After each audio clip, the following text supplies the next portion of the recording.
Hello everybody and welcome back again to Let's Play Disco Elysium, where over the past, almost 1.5 episodes, we had a very extensive chat with Joyce Messier over here, and it's getting kinda late, but I hope there's still enough time to talk to the balcony guy. I mean, I had to wait until 9 PM, so hopefully he's still around and we can actually talk to him. But before I do that, first of all, I got a bunch of skill points, so I think I would like to invest some of them. Right, I definitely want more visual calculus. I mean, my visual calculus is not bad, but I need to invest some points into this in order to unlock the skill check with the footprints. So let's do this. And I think I wanted more authority, so let's put another point into this one. And yeah, I think that's good for now. Got some new quests. Ask Scab Leader about tattoos. I may or may not want to do that. And this is basically the same except a bit more vague. So yeah. And I finished some tasks as well. And yeah, my moralism has overtaken my communism. I mean, obviously I did get like 1 point for, you know, that one option where I could say, yeah, I'm a moralist and I'm also not. I mean, that was obvious enough. I'm not sure which reply gave me the other point, because I'm pretty sure it was 6 to 7 before I started talking to Joyce. So sometimes it's not quite as obvious which replies belong to which political alignment. And right, I wanted to do something else. I wanted to try that one very, very difficult skill check that I had with Joyce. And I think I needed, conceptualization for it. So let's see if I can increase. Yeah, I have some stuff to increase conceptualization, like this shirt, which actually looks a lot better than my current one, but I don't like the -1 suggestion. Do we have any other stuff that increases? Okay, here we go. Sarah Mirizan lounge jacket. I mean, this actually looks pretty spiffy. But I think I generally prefer my patrol cloak. Anything else? Not really. Okay, so let's try this now. You're back. Good. What can I help you with? Not an umbrella, I hope.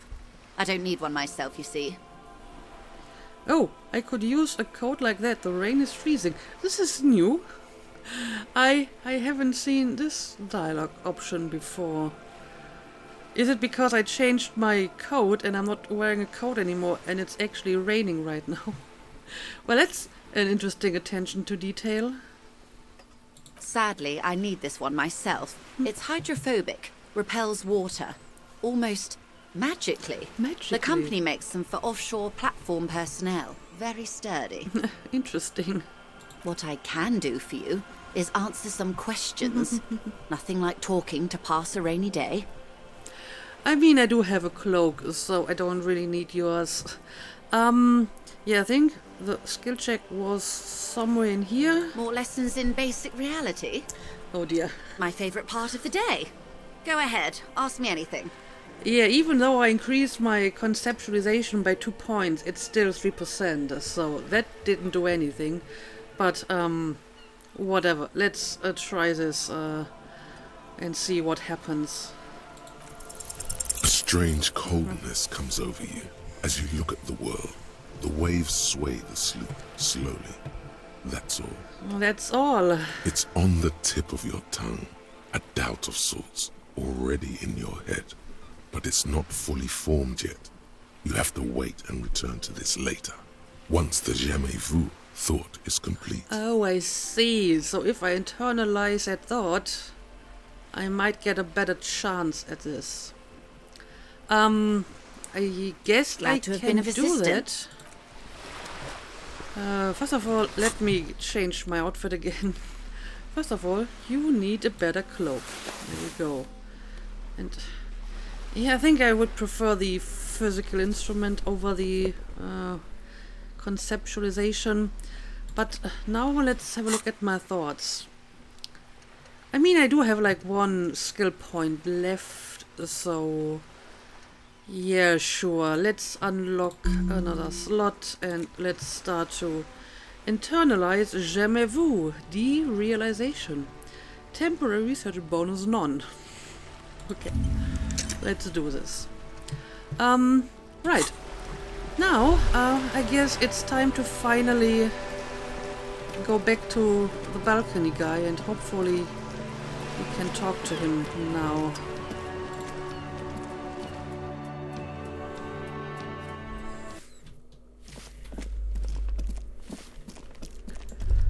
Don't think we have anything new in here, right? Alright. I think this is where room 28 was. Okay, I think we have like someone standing here. Is this the balcony guy? Gendarmerie, you found me.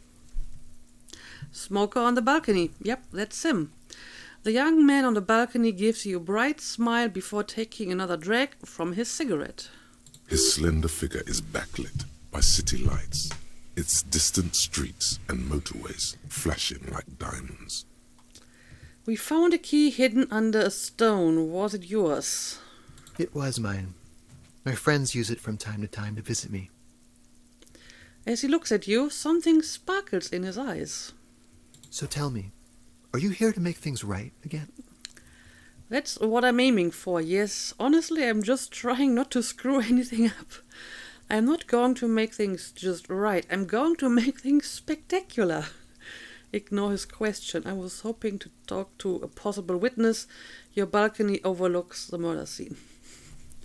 Yeah, I'm totally going to make things spectacular, if I can. Beautiful. Apparently, he totally takes that as at face value. That's beautiful indeed. A nearby street lamp casts shadows on his chin, drawing out the slender cheekbones. I have some good news for you. My Sunday friend is visiting me tonight. I told him about you and he'd like to say hello. Step in. He's already waiting. He nods towards door number 28. By the way, I'm really digging the view here. Point to the city skyline. Why would I want to meet your friend? Very well, I'll talk to him, but first I want to talk to you. I have so many questions. Yeah, I don't know. I like the view, I suppose. Mm-hmm. That's why I chose this place. Martinez is special, isn't it? Well, special can mean a lot of things. You know, special can mean especially good or especially bad. Wait. Suddenly you are digging things? The lieutenant whispers to you, shaking his head. What do you mean? I dig a lot of things, like disco and drugs apparently. So it's not like this is the first time. So yeah, why exactly would I want to meet your friend? Trust me, you do. I do. Okay. In that case, I suppose I will meet him. And why is he called Sunday friend? Do you also have like a Monday friend and a Tuesday friend? It's a very odd name. Very well, I'll talk to him, but first I want to talk to you. Yeah, can I talk to you first, maybe?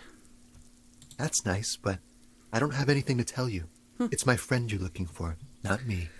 Well, if you say so. He takes another drag of his unfiltered cigarette and looks around. It's getting dark and the neighboring windows have lit up one by one. Downstairs, a cat crosses the yard, disappearing into the bush.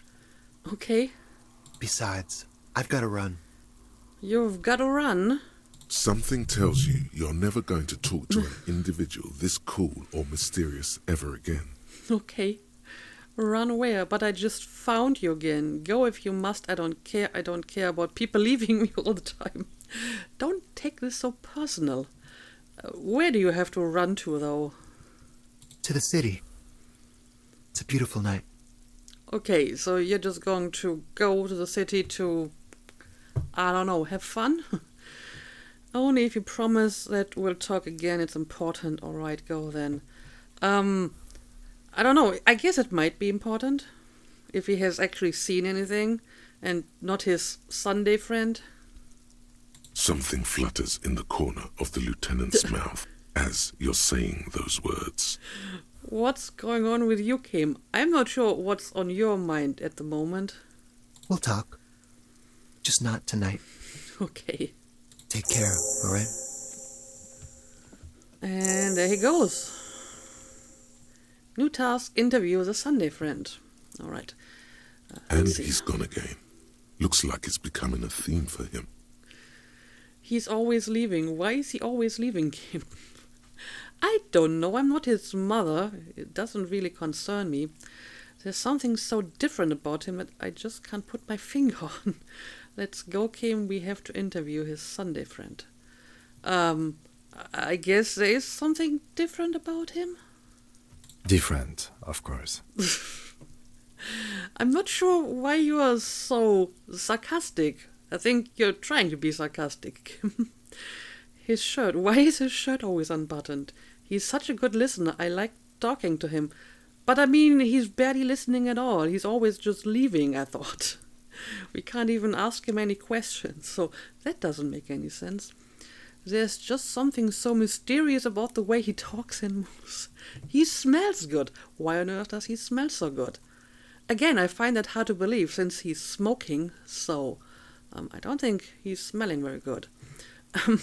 But yeah, why is his shirt always unbuttoned? His shirt.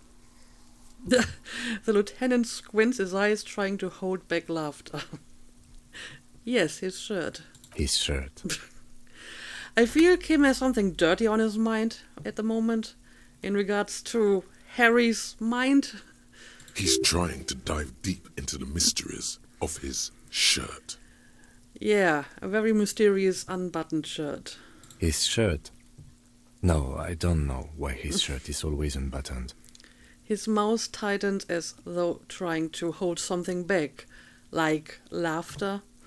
He's barely holding it together. It's all he can do to keep from bursting out in laughter. Yeah, apparently he finds this whole situation very amusing. Come on, detective, let's go. We've got a potential witness to interview. His Sunday friend, remember? He knocks at the apartment door before you. Right, let's go and talk to the Sunday friend. Also, now that I think about it, it's not even Sunday, right? It's like Wednesday or something, so why is a Sunday friend here now? And was it a Sunday when he witnessed the murder? Because I'm guessing he was the one who actually noticed something, right? Anyway, let's go inside. Alright, lots of stuff going on here. Let's look at all the stuff first. A quarterly business magazine. Expensive men's perfume lingers in the air. Well, maybe that's the reason why he smells good. He uses expensive perfume. But I feel that the cigarette would probably cover most of that. Oh, what do we got here? Party Dragon's silk robe plus drama plus electrochemistry. Okay, can I have a look at that? I don't think I want to wear it because I prefer my current stats, but I want to have a look at it. Become a dragon. Become an addict in a strange bathing robe. This sleazy silky bathing robe in vibrant blue features a roaring dragon on its front, ready to take off into the night. A red belt has been provided for fastening. It's culturally insensitive, but only for people who are not from Seoul. The real Seoulites probably don't care. So it's supposed to look like something that might be from Seoul. I kind of need to see how it looks like when he's wearing it. It's actually kind of terrible. I mean, especially in combination with that shirt. So yeah, I think I'm going to put my cloak back on. Also, this is just the quest that is done. Alright. A note photo of the same apartment dated year 01. Buckets of paint on a layer of old newspapers. Oh, what is this? A Sumerian conical hat. Again, the stats don't look like anything I really want to use. My logic is decent and I don't want to decrease my suggestion even more. Super logical for a cop to wear this. Yes, of course. Insensitive bachelor party vibes. This tawny cone-shaped hat looks like a beacon of Sumerian wisdom, its straws sticking up like antennas. Thank God you can't really see people's reactions when they see you strolling around in this incredible and sensitive headpiece. Yeah, another potentially cultural insensitive piece of clothing. It's really, really big. But yeah, I don't need it. I don't need it. Anyway, more stuff to look at. An exquisite canopy bed made of metal. None of this is weird. Are you talking to me? Dishes soaked up in a pot. An empty ashtray. Flyers for underground parties. Dates for open lectures at a local university. Okay, so I guess our mysterious friend is a student of some sort. But okay, let's talk to the Sunday friend. Officers of the Revachol Citizens Militia. The man in business casual removes his cufflinks. Okay. You shouldn't be seeing him in an intimate setting. For some reason you feel this man is your superior. Well, look at that. My increased authority is already stepping in. Yeah, apparently I have 10 now, which is medium. There seem to be certain, levels that you need to reach if you want to go from like easy to medium. So if you have like 9 authority, it doesn't really help you much because it's just 1 point short of medium and the next step in order to actually achieve anything. But okay, authority is now medium. That's actually pretty neat. Superior? Ooh. But he's not in the command chain. Yeah, I don't think so. He doesn't look like he's from the police. Let's find out. His hands are clean and well manicured. This is a man who knows the importance of appearances. All right. My name is Charles Vildrouin, and I am an official with the coalition government. I work for the Institute of Price Stability on assignment from Sur-la-Clé. Okay, I mean, if he's with the coalition government, I suppose he's kind of my superior. But if he's working for the Institute of Price Stability, probably not.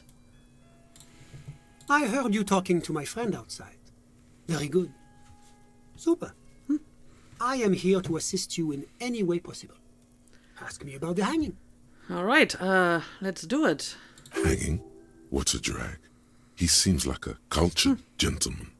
You should ask him about the finer things. The finer things. Point at the bed. Before we go on, I absolutely have to inquire about this wonderful canopy. Show him the silk robe. Before we get to that, tell me where you get this beautiful silk robe from. Are you sure it's his? It could belong to the smoker. I thought this is his apartment. So, unless the Sunday friend stays here overnight, and that's why it's his bathing robe. I see. We'll get to that right after you tell me the story behind the black Sumerian hat. None of this seems relevant, but let's ask something anyway. Tell me about the canopy. Oh, yes. My friend has a great eye for these things. He refuses to tell me where it came from. It's a mystery.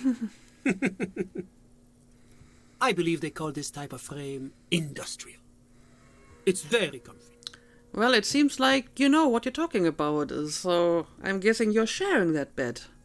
I begin to see what your relationship is. Maybe that's why he's called the Sunday friend, because he only comes here on Sundays for a little bit of, fun. That's really all I can tell you about it. He forms a little rooftop with his fingers. Cold air sweeps in from the balcony. Okay. The lieutenant takes out his notebook and nods to you to proceed. Oh, I can't ask about the silk rope. I could only ask about one item. Okay. You actually witnessed the lynching. What's an official like you doing in Martinez? Can you tell me about your friend? Yeah, I don't know. Maybe let's get to business first and let's ask about the lynching. I'm sorry to say I did, officer. The man gives a solemn nod. Turn to the lieutenant. This is just the break we've been looking for. Is it because you did it, Mr. Vildron? Start from the beginning if you don't mind. Yeah, this actually might be a break for us, Kim. Easy, detective. No need to jump to conclusions. He eyes the spectacled man near the window who smiles and spreads his hands. Is it because you did it, Mr. Vildron? We don't really have any reason to believe that, and we have good reason to believe that it was like someone from the Union or whatever, so yeah, I don't think it was him. So, start from the beginning, please. Officer, it's very difficult to describe what I saw that night. It was so surreal to me, like in a play. In a play? He holds out his hands and blossoms his fingers, like a drama teacher setting the scene. All right. What do you mean, like in a play? It was just so strange. I could barely comprehend what was happening. I was on the balcony when it happened, getting some fresh air. I remember that first they came in, carrying what looked like a body. And then I saw all the surrounding windows go dead, one by one. So the people behind the windows may have known what was going on and they just pretended not to see it. That's when I understood. I should not be seeing this. Sounds like the victim was unconscious, or at least incapacitated. Interesting. I mean, that would confirm our theory that he was already dead when they put him on the tree because they shot him first, right? So, yeah, this actually might be a legitimate witness here. Who were they? Can you describe them? How many of them were they? Yeah, can you describe these people? I couldn't see their faces well, and there were quite a few of them. But they were very loud and very Martinez. He pauses, looking for the right wording. Let's just say that the laboring classes can get rather expressive with their profanity. I see. So you think they were from the laboring classes. You know, like union people? And how many of them were there? I couldn't tell you exactly. Less than 10. Maybe 8?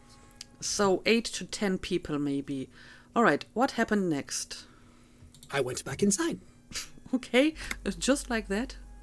Were you able to see anything from inside? Officer, the yard was pitch black. There was nothing to see, but I could still hear their voices. They were threatening to kill that poor man. Okay, but when they were threatening to kill him, he wasn't dead yet when they were carrying him. Anyway, were they men or women? All men, I presume. But again, I couldn't see very clearly. Could you see their ethnicity, maybe? I believe they were mostly white, though I believe I saw 2 Areopagites among them. And I am quite certain that one spoke with a Mesk accent. Okay, I mean, that's actually pretty detailed. So, what happened next? Well, that's the strangest part, officer. Nothing happened. It was oddly quiet for a public lynching. What do you mean nothing happened? They lynched a guy. Yeah, apparently they did it very quietly, huh? Eventually, their shouts died down, and that was all. There were no gunshots, no celebratory shouts, no anything. Okay, but we know that he was shot because we found the bullet. So, if he didn't hear any gunshots, they must have shot him somewhere else. So why didn't you call the RCM? You're right, of course. That is what one is supposed to do in such circumstances. I was simply in shock. All right. I'm afraid I don't have anything else to add. About what time was all this happening, approximately? All I can say is that it was late. It was late, yes. So let me get this straight. You didn't actually witness a hanging itself, did you? No, I didn't see the corpse until the following day. It seems this wasn't the break you were hoping for. I don't know. I think we got some useful information out of this. We will see how accurate or trustworthy it is, but I think it was not completely in vain. I think we have everything we need. Thank you for talking to us, Mr. Villedroit. Of course, anything I can do to assist the RCM. Okay, so we asked the questions we wanted to ask, but we have some other questions of a more personal nature. So, what's an official like you doing in Martinez? That's a good question. What are you doing here? The coalition is only looking out for the price stability. Inflation is a killer, like a heart disease blocking the normal circulation of the economy. It must be controlled. Okay. The economy impacts the entire international community, which is why it requires international oversight. Okay, but what are you doing here in this apartment? So you're some kind of bureaucrat. What is this international community? What is the price stability? I mean, probably exactly what it says. You know, price stability. Enough business, let's talk about something else. Yeah, what exactly are you doing here in this apartment? I feel this might be of a private nature. Well, I'm renovating. What? It is an interesting project. The building used to be a 12-story skyscraper before the cannons took the top 4 stories off. This, of course, happened when the coalition forces landed here. But this doesn't explain why you're here in this particular apartment. And I mean, clearly, the smoker knows you. He calls you his Sunday friend. So this is a personal relationship of some kind. And you're not here on some kind of official business. You could say I'm undoing some of the material damage the international community caused when we arrived here. Yeah, I feel he doesn't want to tell me why he's here because it might be embarrassing for him. So you're some kind of bureaucrat? Yes, as I said before, I am a commissioner from Sur-la-Clé working for the Institute of Price Stability. This is one of the main projects of the Moral Inter. What, the price stability? Wait, there isn't actually an Institute of Price Stability, is there? Or maybe there is. God, it's impossible to understand whether someone from the moral intern is joking or not. I wouldn't know if such an institute exists, but I wouldn't be surprised. What is this international community? Okay, sure, let's ask some very basic questions here. La Communauté Internationale is what Revacholians colloquially call the coalition. Okay. In other words, the nations that stopped the disaster of the revolution. And what do I call the coalition? Why do you ask him that question? You should ask yourself that question. Your employer, technically speaking, the governing authority of Revachol. The RCM is but one part of this provisional administration. Right. I have already learned about this because I got my reality lowdown from Joyce. Okay, tell me more about the price stability. It is the most important thing. Really? I mean, I can see that it is important, but the most important thing? That doesn't tell me anything. That clears everything up. Yeah, I guess this doesn't tell me much. It's the central goal of any sound monetary policy. Maintaining the price stability is essential to maintaining high levels of economic activity, which is essential for maintaining high levels of employment. Okay. Which is essential for maintaining the social stability. Okay. Basically, it makes sure the price of bread doesn't change. Yeah, I mean, it seems kind of self-explanatory, actually. Précisément. Too much inflation, bread becomes too expensive. Too much deflation, it becomes too cheap for bakers to produce. All right, makes sense to me.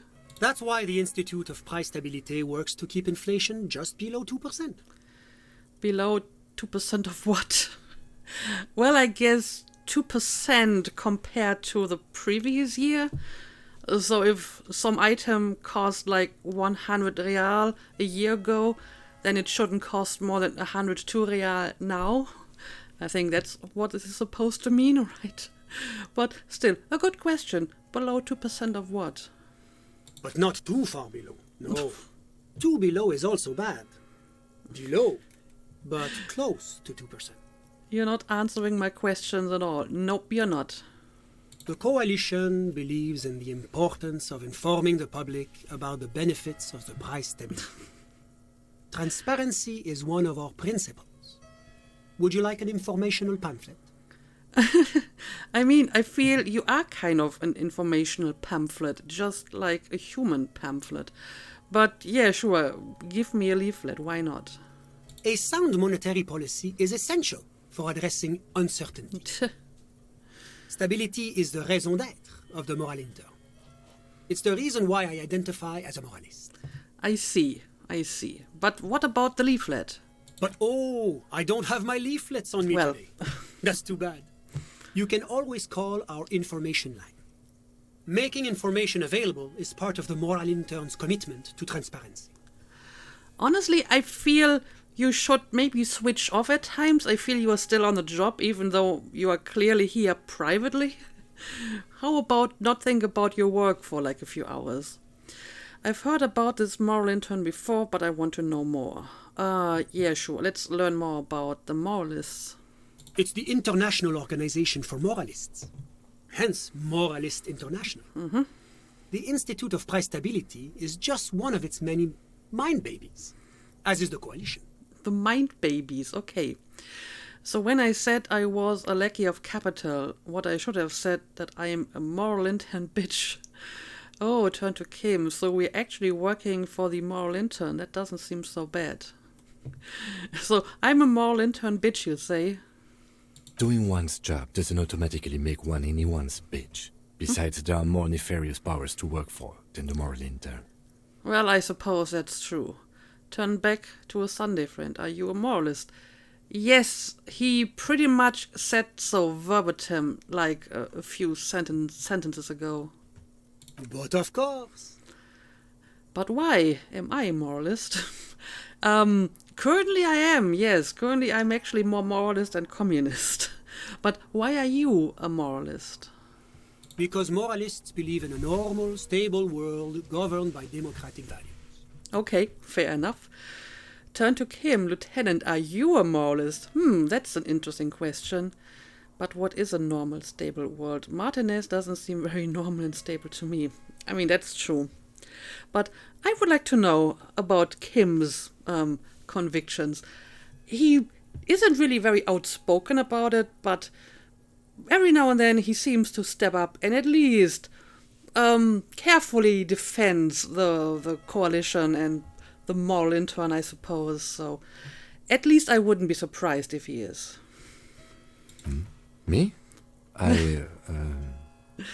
You've managed to catch the lieutenant off guard, Well, look at but that. only for a moment. He quickly recomposes himself. I'm a lieutenant of the RCM, dedicated to maintaining law and order in Ravachol. Well, you're slightly evading my question, though. A very moralist answer. So yeah, I guess he is sort of a moralist, I guess, but he doesn't really want to say it outright because, as he always manages to tell me, that the RCM doesn't like pick any side or whatever. But what is a normal, stable world? Yeah, tell me more about that. The Occident is part of the normal world. Oranje, sur la clé. But Martinez doesn't seem very normal or stable. Martinez? No. Martinez is something else. So what about the rest of Ravachol? Is it part of the normal world? Ravachol is generally difficult. It's led by an interim government, which means it hasn't yet achieved full democracy. I see. But they are working towards it. You're all doing very well here, relatively speaking. He gives you an approving nod. I don't think I'm a moralist. Moralism sounds incredibly boring. I want more action. I mean, I feel this is a terrible reason to be against moralism. I'm sure there's good reasons to oppose it, but that's not it. What else do we got here? Moralism is the ideology of foreign occupiers. Revachol must be governed by Revacholians. That seems the fascist option. Democracy is a meaningless sham as long as the working class is under the boot heel of capital. It's like every time I'm talking to people, I'm choosing option D, none of the above. Is that moralism? They're really going for the marathon with that running gag, right? And, I mean, yes, I guess sometimes I pick option D, the none of the above choice. But I'm actually wondering if, like, most of my moralism points really come from these choices. I think that at least half of them were, choices that were actual opinions, but those that were, boring and reasonable because, well, guilty as charged, I suppose. Yeah, I don't know. I guess I can actually get somewhat behind this one, because if there's, like, massive inequalities in wealth, or if, like, very wealthy people are de facto above the law, that's certainly not good for democracy, right? Of course, the detective's personal views do not represent the views of the RCM. And there's Kim with his disclaimer again. Ah, my friend. But the lesson of the revolution is that communism does not work. It didn't work because the coalition crushed it violently. We just haven't tried real communism yet. And you're telling me this world here is working out well. I mean, that's a good point.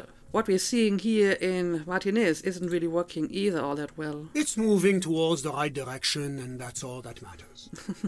Progress is measured in centimeters, my friend. Spoken like a true moralist, I suppose. Now, enough of this delightful political interlude. Was there anything else you wanted to ask? Yeah, maybe. Tell me about Sur la Clef. What's there to say? Sur-la-Clé is a modern, urbanized country that measures very high on the Human Development and Freedom Index. Mostly, though, it's known as the executive heart of EPIS. EPIS? I think I've heard this before, although I'm not entirely sure what that is. Moreover, it is a great sponsor of less emerged countries. Revachol is only one of its many darlings whose progress it supports and cherishes. Darlings? That's an odd way to put it. Darlings? That can't be an official designation. Yeah, rhetoric agrees with me. What makes Revachol Sur la Clef's darling? That's nice of them. Yeah, why Revachol in particular? Because a great percentage of Revachol's culture hails from Sur-la-Clé. Its language, its people, its cuisine even. Or at least in the downtown La Delta area. Jamrock and other parts of the international zone have been mercifully spared of Sur-la-Clé's love for meatballs and mashed potatoes. What's wrong with meatballs and mashed potatoes? That sounds great to me. But tell me about Oranje. Oranje is an exemplary nation who, as a core member of EPIS, contributes 28% of our annual budget. Next to Sur-la-Clé, Oranje is probably the most prominent member of the international community. Which one of them is more EPIS? Okay, but outside of EPIS, what is Oranje? Yeah, it seems that he can only define countries based on, like, his bureaucratic standards. Can you tell me something else about Oranje? Oranje's economy is one of the most advanced in the world. It has successfully transitioned from heavy industry to advanced services and generally acts as an engine for sustainable change in the international community. Well, that's great for them, I suppose. But that didn't tell you anything about Oranje. Yeah, he's clearly trapped in his bureaucratic thinking, and everything is just economic measures to him. Can't you just talk like a normal person? Probably not. About what? About Oranje. Just tell me what it's like there. Right. Oh, it's very urban and very well organized. Their streets are clean, their horse cars run on time, the people are polite and efficient. Like I said, they are an example for less emerged nations to follow. Well, I guess he's trying. But he's not really succeeding that well. Okay, enough business. Let's talk about something else. Whatever you wish, officer. Can you tell me about your friend? Ah, my friend. My friend is a good young man. His family immigrated here from Kedra, and life has not been easy for him. But he understands the importance of education. He has taken his future into his own hands, and that's all that matters. What's Kedra? How did you two even become friends? That's a good question. You seem like very different. He's apparently some kind of student and you're a bureaucrat from somewhere else. You still haven't told me who he is. What are you doing in his apartment by yourself? Right. Anyway, I hope I can ask all of them. So what's Kedra? Kedra is a candidate member of APIS. No. But between you and me, their potential membership is a more contentious issue. Why did I even ask? But okay, I'll bite. What do you mean? That it's never going to happen. They entered negotiations in 21, and it's been pending ever since. Okay, so you can become a member of EPIS, but you probably won't. What's this EPIS thing you keep talking about? But that doesn't tell me anything about Kedra itself. Is it warm there, cold, something in between? Don't bother. He won't be able to tell you. Just tell me more about EPIS.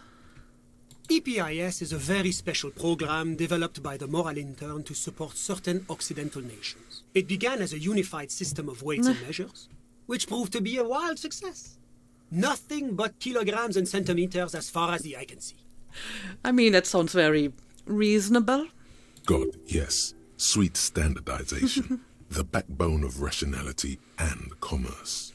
I mean, nothing wrong with that. It was such a wild success that we expanded it into an economic union for the processing of steel. Another success. And between you and me, the Moral Intern feels emboldened by this success. Emboldened to take EPIS to the next level. And what is on the next level? A supranational political alliance. The United States of Occident. Okay, so the EPIS is something like the European Union, I guess. Is it going to be like this place here? Well, hopefully not. You mean Revachol? No, it's going to have transparent democracy. And is Revachol going to be part of EPIS?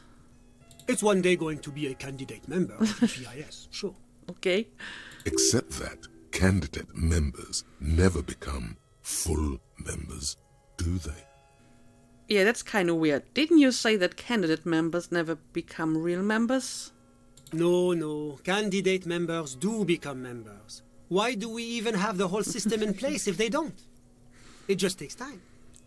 Time and evaluation. Alright, incrementally, I suppose.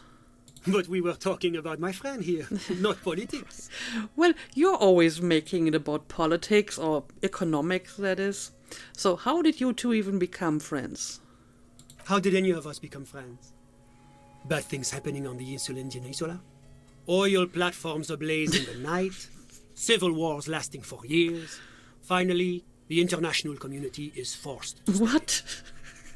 What are you talking about? No one becomes friends that way. Yeah, this doesn't make any sense. I feel he just doesn't want to tell me because, it might be embarrassing for him.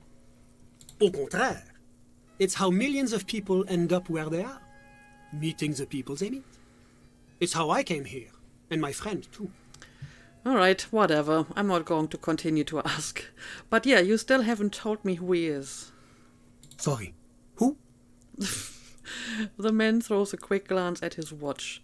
Your friend, the smoker on the balcony, we were just talking about him. But I told you, officer, he's a bright young man here to pursue his education. Education is the foundation of our future, especially the arts. It is a cornerstone of our civilization. Right. Fine, but what's his real name? So all you can tell me about him is that he's here to study the arts. What's his real name? Officer, you have to understand. I can't give you his personal information. I'm sure you have your own methods and databases, right? Please don't put me in this situation. Honestly, I'm not entirely sure if I really need his name. So all you can tell me about him is that he's here to study the arts. He's deeply enmeshed in the study of the fine arts, yes. Which arts? He's a truly free spirit. He likes all the arts. Perhaps graphic design, printmaking, who knows? The world is open wide for a talented youth like him. So you don't really know exactly. Okay. What are you doing in his apartment by yourself? Right. I'm just enjoying the view. The man smiles, nodding to the window. The view, it's dark outside. Isn't it rude for your friend to leave you alone like this? Yeah, what view? It's dark outside. Listen. He says, raising his hand. Baby is crying in the neighboring apartment. Someone's baby is crying. No, listen. He says again, looking outside. The Insulindian Bay. Okay, and what about it? This place used to be a luxury accommodation before the revolution. Apartments, of course, were much bigger then. A few walls have been added here and there, leaving some of the tenants without a private bathroom or a kitchen. Okay. But the million real view stays. You can't take that away. But it's still dark, so it doesn't matter how great the view is because, whatever, why am I even bothering? Yeah, I was asking about your friend. My friend comes and goes. I'm sure you'll see him around. He's a busy bee. Right. A busy bee? What an odd choice of words.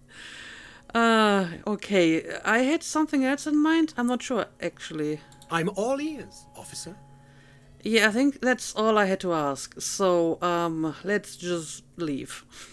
A moment, officer. A moment. Suddenly you have something to say. Do you have everything you need from me? I'm afraid we won't have the chance to speak again once you leave. Hold on, why can't we talk later? I'm not going anywhere. I just want to take a look around in this apartment. Thanks for the heads up, but my work here is done. Yeah, why can't we talk later? It's against diplomatic best practices for an official in my position to be discussing murders with local militiamen. But you already have. And I'm pressed for time. After you leave, I should be leaving as well. Okay. That's not the real reason he's so apprehensive. Men in his position shouldn't be seen loitering around in underprivileged young men's apartments in the middle of the night. Yeah, that's what I've been thinking. But either way, I'm pretty sure I'm done here. I don't need to look around the apartment because I already did, so never mind. Of course. I'm sorry I couldn't be the break you were looking for. Good luck with the investigation. I mean, you were still somewhat helpful. I feel this wasn't a complete loss. Yeah, so we got some information out of him. And I guess I will go back to the courtyard in the next episode and I will try to have another look at the footprints. Also, I need to go back to Kuno because I took the drugs from his father's apartment.